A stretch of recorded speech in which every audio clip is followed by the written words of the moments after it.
Hello and welcome back to our channel. Please hit the subscribe button if you haven't subscribed to our channel already. Today we will learn how to share your Instagram link on Snapchat story. First of all, go to your Instagram application and then go to your profile by tapping on the profile icon on the bottom right corner. Now you can see share profile button. Tap on it and there you can see your QR code. Below the QR code you can see two options.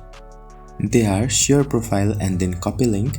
Tap on copy link, then your profile link will be copied to your clipboard. Now close your Instagram application and then open Snapchat application.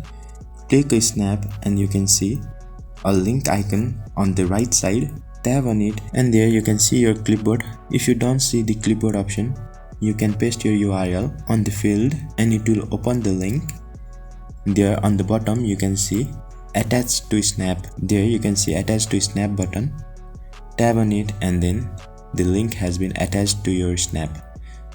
Now you can either share it to your story by tapping on stories, or you can also share it as a snap. So that is all.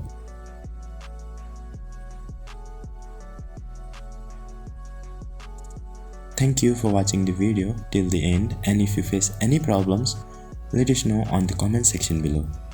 Also, do not forget to hit the like button if the video helped you, and please do subscribe for similar contents.